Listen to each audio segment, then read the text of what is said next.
اگر انسان انہی اعضاء و جوارح کی اجتماعی شکل کا نام ہوتا تو انسان اشرف المخلوقات نہ ہوتا۔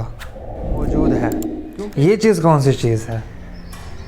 اگر دیکھا جائے تو یہی چیز وہ انسان ہے۔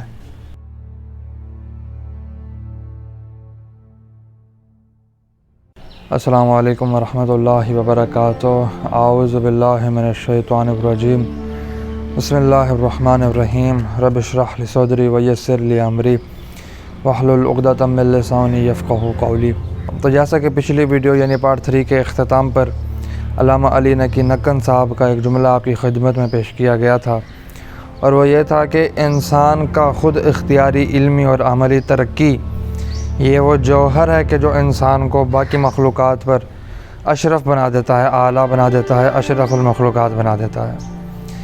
عزیزان محترم، حیوانات سے تو انسان افضل ہے ہی، کیونکہ حیوانات کی ذات میں بلندی نہیں ہے، لیکن ملائکہ وہ خدا کی وہ مخلوق ہیں جن کی ذات میں بلندی پائی جاتی ہے، جو معصوم ہستیاں ہیں، جو بے گناہ ہستیاں ہیں۔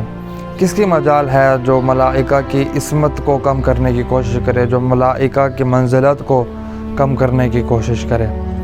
مگر انسان ملائکہ سے بھی افضل ہے، ملائکہ سے بھی اعلیٰ ہے۔ اس کی کیا وجہ؟ اس کی وجہ یہ ہے کہ بے شک ملائکہ معصوم ہستیاں ہیں، بے گناہ ہستیاں ہیں، مگر ملائکہ کے اندر وہ احساسات اور وہ جذبات نہیں پائے جاتے جو ان سے گناہ کو سر انجام دلائیں۔ مگر انسان کے اندر، انسان کے اس مختصر سے جسم کے اندر ایک بہت بڑی جنگ چل رہی ہوتی ہے عقل کے اور نفس امارہ کے درمیان۔ عقل انسان کو اچھائی کی طرف لے کر جانا چاہتی ہے اور نفس امارہ انسان کو برائی کی طرف لے کر جانا چاہتی ہے۔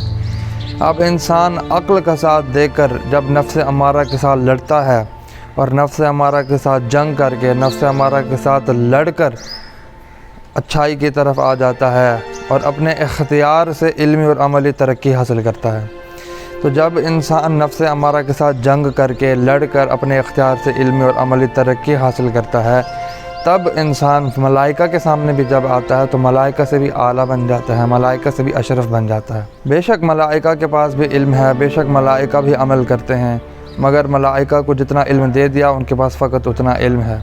ملائکہ کو جتنا کہا گیا وہ فقط اتنا ہی کرتے ہیں۔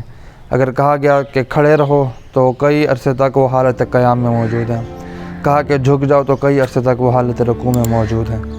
مگر انسان اپنے اختیار سے علمی اور عملی ترقی حاصل کرتا ہے، عقل کا ساتھ دیتا ہے۔ مگر عزیزان محترم، تاریخ کے اندر ہمیں بہت سے ایسے لوگ نظر آتے ہیں جو یہ کہتے تھے کہ عقل سے کام نہ لو، سوچو مت، فکر مت کرو، غور نہ کرو۔ آج کے دور میں بھی ہمیں ایسے بہت سے لوگ نظر آتے ہیں۔ ان کا کہنا یہ ہے کہ جیسے ہمارے آباء و اجداد کرتے آئے ہیں، ہمیں بھی چاہیے کہ ہم بھی انہی کے طریقے پر عمل کریں، جیسے ہمارے باپ دادا کرتے آئے ہیں ہم بھی ویسے ہی کر رہے ہیں۔ ان کے بارے میں قرآن مجید میں سورہ بقرہ کی آیت نمبر 170 میں اللہ تعالیٰ ارشاد فرما رہے ہیں، اَوَلَوْ كَانَ آبَاؤُهُمْ لَا يَعْقِلُونَ شَيْئًا وَلَا يَهْتَدُونَ۔ کیا تم اپنے باپ دادا کے راستے پر چلے جاؤ گے چاہے تمہارے باپ دادا خود صحیح راستے پر نہ رہے ہوں اور انہوں نے خود عقل سے کام نہ لیا ہو؟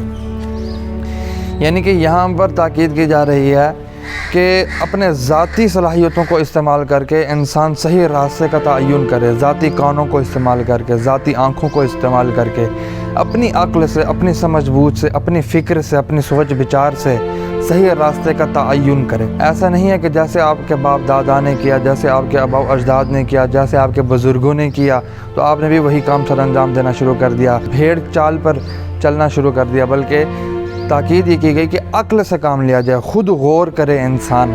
اور قرآن مجید میں بھی کئی مقامات پر بارہا غور کرنے کی تاکید کی گئی ہے، عقل سے کام لینے کی اہمیت کا ذکر کیا گیا ہے۔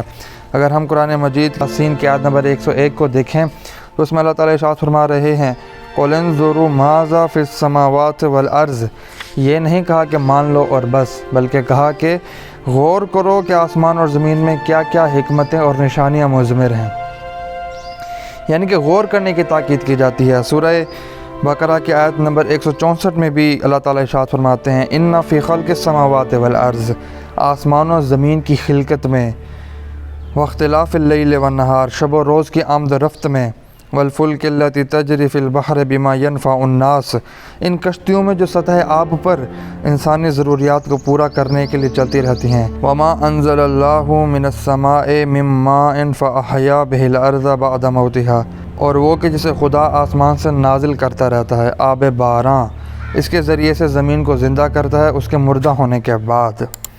وبث فیہا من کل دابۃ وتصریف الریاح والسحاب المسخر بین السماء والارض لآیات لقوم یعقلون، حیوانات اور ہوا کے انقلاب میں اور اس ابر میں جو خدا کے اختیار میں ہے نشانیاں ہیں اس قوم کے لیے جو عقل سے کام لے، یعنی عقل کی تاکید کی جاتی ہے، عقل کی اہمیت کو بیان کیا جاتا ہے، غور کرنے کے بارے میں کہا جاتا ہے۔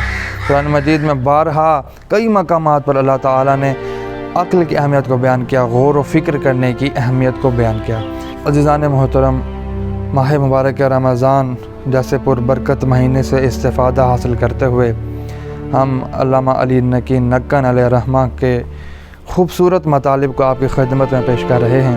انشاءاللہ مزید گفتگو آنے والے حصے میں کریں گے، تب تک کے لیے اجازت چاہتا ہوں۔ والسلام علیکم ورحمۃ اللہ وبرکاتہ۔